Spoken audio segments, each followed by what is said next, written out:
Alright, welcome back to what may be the longest battle report in the history of YouTube.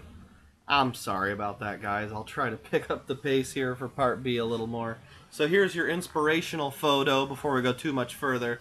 This is, of course, exactly what the battle looks like that we're having right here. The Scandinavian Crusaders, looks like some Danes in this case, crossing the Baltic Sea to rid the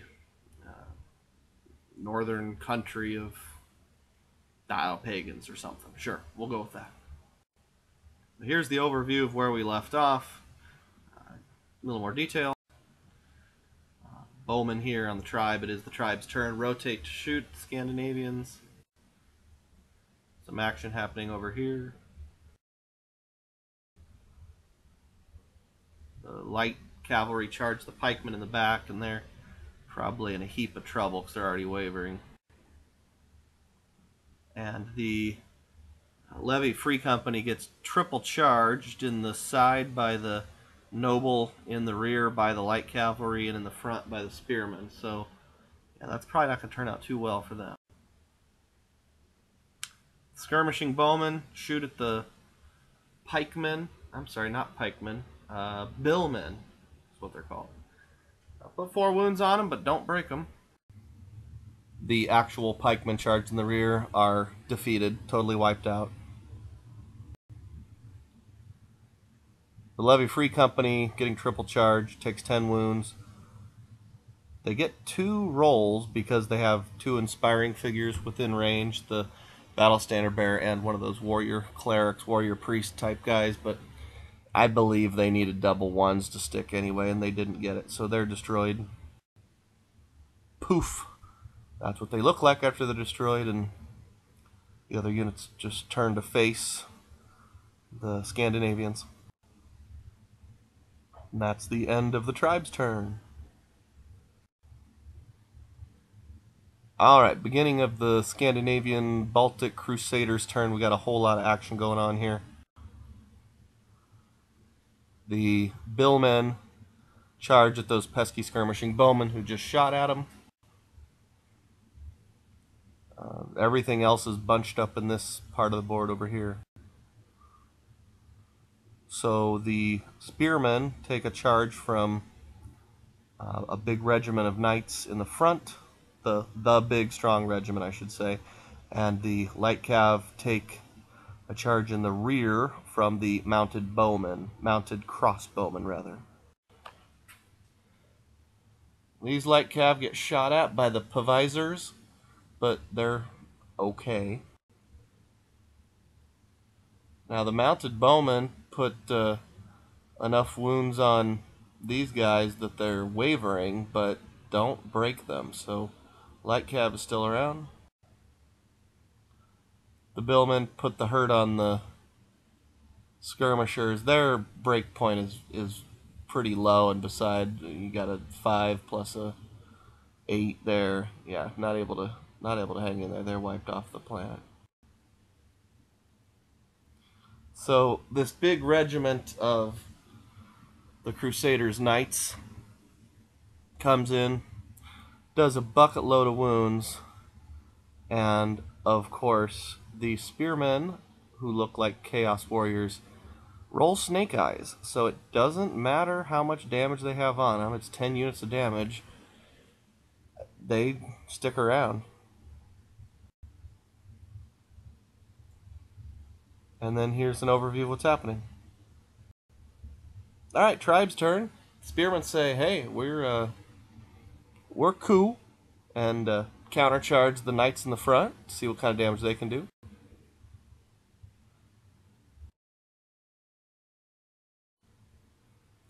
The provisors take a double charge, 1 on each side. The mounted guys on the right, the light cav, that looks like marauders, they are actually in contact, but because of the hill, it was just hard to balance them. But then, both units put together, going into the flank, manage a whopping total of 1 unit of damage. So the provisors are like, we have our pay vises, or whatever it's called. You can't get to us, jerks. scary moment here for the Scandinavians. The big regiment of knights is wavering now. They didn't take many wounds, I think 2 or 3, but they rolled high enough to be wavering. Now, again, that rule, the BSB is nearby, but if you're wavering, you don't get a reroll, only if you're completely routed. And that's the end of the tribe's turn. Alright, beginning of the turn for the Scandinavian Crusaders. You can see in the bottom left, the billmen are making a beeline back towards the center of the board as fast as they can to make some sort of contribution. The battle standard bearer, or army standard bearer, charges those light cav with javelins in the flank. But we'll see what he does. It was one of those things where there's really no risk because they can't countercharge him back. I believe he's only got 1 attack. The mounted crossbowmen say, well, let's try again. We'll try to get these guys in the rear.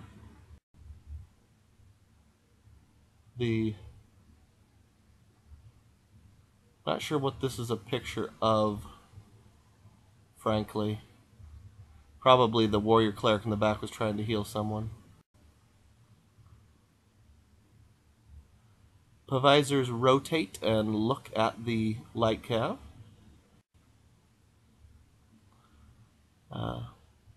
Army standard bearer puts, I think, 1 wound. I think they already had 3 on the light cav, but they roll a 3 for their courage test or break test, whatever you call it, so they're hanging in there. Hey, exact same picture. This time the mounted crossbowmen decide to go all medieval on that light cavalry, which I guess makes sense. The game is Medieval Mayhem, and they're toast. And that's the end of the turn for the Scandinavians. I just remembered what that picture earlier was of the spearmen with the knights just sitting an inch in front of them. Since they were wavering in the previous turn, they can't charge. All they could do was just sit there. That's what I was trying to get across.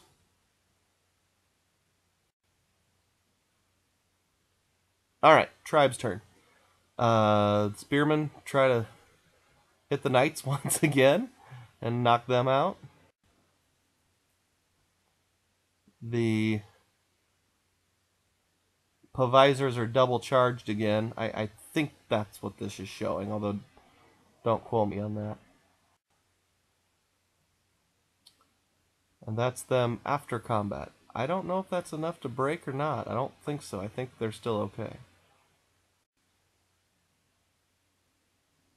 And this is showing that, once again, the spearmen do enough wounds to force a test, and the large regiment of the Scandinavian Baltic Crusaders Knights is wavering. So, man, that double 1 rolled for those spearmen is totally keeping them in the game. End of the turn for the tribe. Alright, now this time I remembered, I believe I forgot last time, the big regiment of knights here has a rule called headstrong, where if they are wavering, at the beginning of the next turn, they can roll a die 6. If they roll a 4 or more, and of course they did, you can see in the picture they rolled a 6, then they can ignore the effects of the wavering. So this is a picture of me removing the wavering token at the beginning of the Crusaders' turn. And in light of that, they decide to charge the spearmen in the front, while the mounted crossbowmen charge them in the side. So anything but a double 1, and those spearmen are history. So this shows the result of... Nope, hold on. It doesn't show the result of anything. It shows that the provisors did in fact survive the last round, and they charge the light cav of the tribe in the front, while the army standard bearer charges them in the side. This is just everything that's going on from overview type angle. Actually, I believe, could be wrong, but I'm pretty sure this is every single unit on the board is in this picture now. The whole battle's clumped up in this top right hand corner. The warrior cleric is healing people, encouraging them. Encouraged them so much, 2 damage tokens come off the knights.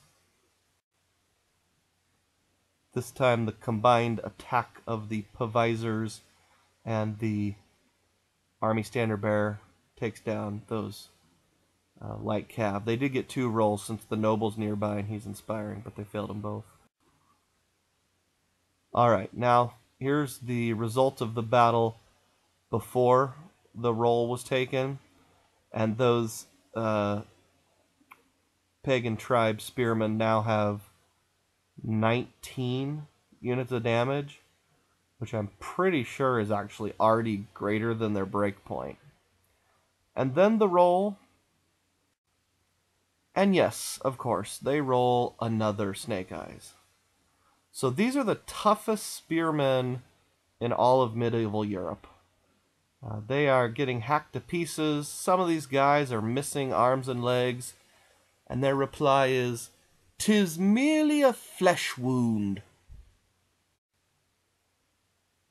So, since the board is so tiny, here's an overview, and you can also see the Provisors, after wiping out the light cavalry, turned around to look at the noble.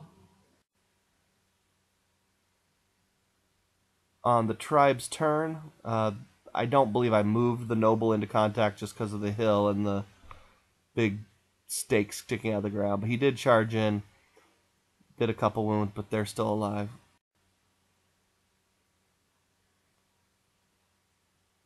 I'm not sure what this picture's showing. I think I forgot to take a picture of the actual combat, but the spearmen charged the knights once again.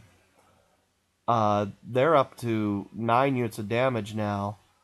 Ironically, they actually rolled high enough to fail their first break test, but because they had an inspiring presence nearby, the warrior cleric standing behind the spearmen, they got a reroll, and on the reroll they passed and held firm. So the turns are going so fast now because every unit that's still alive for both sides is just facing another unit, so it's just charge, and if the other guys survive, they get countercharged. So this is the beginning of the Scandinavians' turn, the Crusaders. They remove 2 units of damage because of their warrior cleric cheering them on. And this is probably after the combat, or I just didn't bother to move people into contact, but the noble gets charged in the rear by the billmen and in the front by the Provisors. I guess I assume that's what that's showing, but he's still alive. Ah, yes, and then the big old battle in the middle. So on the 3rd try, the Crusader Knight Regiment charges the spearmen in the front. Looks like, and they get charged on the side by the mounted crossbowmen for a 2nd time, and they're up to 5, 10, 15, 20, 25, 26, 27 units of damage. And hey, look, the roll is not Snake Eyes, so the very brave spearmen who are willing to fight with only 1 arm and 1 leg each are finally dispatched.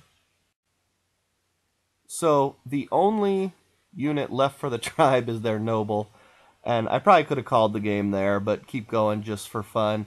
He charges the Provisors in the front and makes them wavering, but they're not destroyed. And then, of course, the very next turn is the Scandinavians' turn, and they get charged. He gets charged in the rear by the billmen. Of course, when the big regiment of knights defeated the spearmen, they turned around. So now in their own turn, they're charging this guy. You don't double or triple attacks with an individual character or against them. So there's no doubling and tripling. That's still a lot of attacks on one guy. And he, at the end here, has 14 units of damage. And even closer, 14 units of damage. And another one bites the dust. So that's the game. Victory to the Scandinavian Baltic Crusaders, who can return to Denmark now and tell of everyone of how God was on their side when they defeated the pagan, I don't know, Latvians or Estonians or whoever it was they defeated. So real brief couple of thoughts on this. So as we look at our final inspirational picture here, the game was a lot of fun. I'm not going to go into details on my review of the mechanics of the game as a whole. Obviously, you can tell, and I mentioned this before, it's intended to be a very simplified game, Kings of War. And that's okay. There's nothing wrong with that. The turns went pretty fast. I had a good time. Obviously, I'm coming at it with the impression that it's not an extremely tactical game, but hey, I could be wrong. No immediate plans to do another report on Kings of War, but maybe I'll come back to it after time. I'm working on some things for Saga, and then also a new game I just picked up, or a new rule set I just picked up called War and Conquest. It looks like it's got a lot of potential. So, hope you enjoyed it, and thanks for following my YouTube videos, or my blog, or both. And if you haven't subscribed to my blog, you can see the link below the video, and I'd appreciate if you did that. Have a good one.